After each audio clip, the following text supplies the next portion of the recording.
কি হলো ডিএ মামলায়? সুপ্রিম কোর্টে মামলার নাটকীয় পরিবর্তন।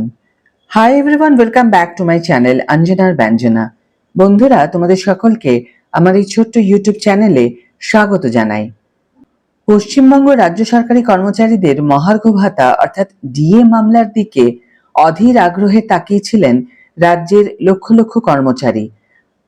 14ই মে 2025 সুপ্রিম কোর্টে এই মামলার গুরুত্বপূর্ণ শুনানি অনুষ্ঠিত হওয়ার কথা ছিল, তবে সর্বশেষ প্রাপ্ত খবর অনুযায়ী শুনানি পিছনো হয়েছে এবং মামলার পরবর্তী শুনানির জন্য 16ই মে 2025 তারিখ ধার্য করা হয়েছে। এই ঘোষণায় রাজ্য সরকারি কর্মচারীদের মধ্যে স্বাভাবিকভাবেই কিছুটা হতাশা দেখা দিয়েছে, তবে তারা পরবর্তী শুনানির দিকে তাকিয়ে রয়েছেন।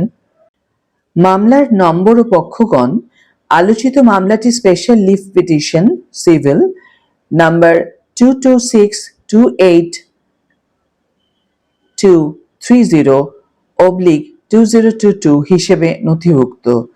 এই মামলায় আবেদনকারী পশ্চিমবঙ্গ রাজ্য সরকার ও অন্যান্য এবং প্রতিবাদীর পক্ষে রয়েছেন confederation of state government employees Paschimbanga ও অন্যান্যরা।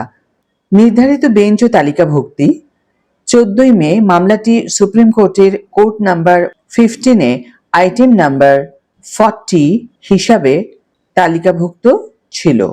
শুনানি মাননীয় বিচারপতি সঞ্জয় করল এবং মাননীয় বিচারপতি মনোজ মিশ্রের বেঞ্চে অনুষ্ঠিত হওয়ার কথা ছিল। শুনানি পিছানোর কারণ: সুপ্রিম কোর্টের নতুন প্রধান বিচারপতি জাস্টিস বি.আর. গাভাই আজ শপথ গ্রহণ করেন। সেই কারণে সুপ্রিম কোর্টের স্বাভাবিক কাজ 12টা থেকে শুরু হয়েছে। সময়ের অভাবে মামলাটির পূর্ণাঙ্গ শুনানি সম্ভব হয়নি, তবে আগামী শুক্রবার মামলাটি অবশ্যই শোনা হবে বলে জানা গিয়েছে। ডিএ মামলার শুনানি বারবার পিছিয়ে যাওয়ায় রাজ্য সরকারি কর্মচারীদের মধ্যে ক্ষোভ ও হতাশা বাড়ছে। তারা দীর্ঘদিন ধরে কেন্দ্রীয় হারে মহার্ঘ ভাতার দাবিতে আন্দোলন চালিয়ে আসছেন। কলকাতা হাইকোর্টের রায়ের পর এই মামলা বর্তমানে দেশের সর্বোচ্চ আদালতে বিচারাধীন। 14ই মের শুনানিতে একটি ইতিবাচক সমাধানের আশায় ছিলেন তারা। শুনানি স্থগিত হওয়ায় তাদের অপেক্ষা আরও বাড়ল। এখন সকলের নজর থাকবে আগামী 16ই মের শুনানির দিকে। আশা করা হচ্ছে সেদিন মামলার নিষ্পত্তি সংক্রান্ত কোনো গুরুত্বপূর্ণ অগ্রগতি হবে। রাজ্যের অর্থনীতির প্রেক্ষাপটে এই মামলার রায় অত্যন্ত গুরুত্বপূর্ণ। একদিকে যেমন রাজ্য সরকারের উপর এর সরাসরি আর্থিক প্রভাব পড়বে, তেমনি অন্যদিকে লক্ষ লক্ষ সরকারি কর্মচারীর জীবনযাত্রার মানও এর সঙ্গে জড়িত। তাই এই মামলার প্রতিটি গতি প্রকৃতির উপর সতর্ক নজর রাখছে সংশ্লিষ্ট সকল মহল। তবে জানা যাচ্ছে রাজ্য সরকারি কর্মচারীদের মহার্ঘ ভাতা অর্থাৎ ডিএ মামলায় আশার আলো কিছুটা দেখা গিয়েছে।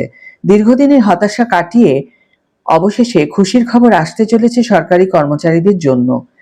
সুপ্রিম কোর্টের সাম্প্রতিক পর্যবেক্ষণ অনুযায়ী বিচারপতিরা রাজ্য সরকারকে কর্মীদের ন্যূনতম 50% ডিএ দেওয়ার বিষয়ে ভাবনা চিন্তা করার কথা বলেছেন।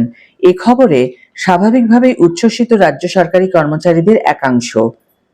দীর্ঘদিন ধরেই বকেয়া ডিএ নিয়ে রাজ্য সরকারের সঙ্গে আইনি লড়াই চালাচ্ছেন সরকারি কর্মচারীরা।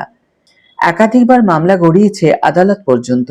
সম্প্রতি সুপ্রিম কোর্টে এই মামলার শুনানিতে বিচারপতিদের আলোচনায় উঠে আসে কর্মীদের ডিএর বিষয়টি। বিচারপতিরা রাজ্যকে কর্মীদের প্রাপ্য ডিএর অন্তত 50% অবিলম্বে মিটিয়ে দেওয়ার পরামর্শ দিয়েছেন বলে জানা গিয়েছে। শুনানিতে রাজ্যের আইনজীবীরা সরকারের আর্থিক সংকটের বিষয়টি তুলে ধরে এই নির্দেশের বিরোধিতা করার চেষ্টা করেন।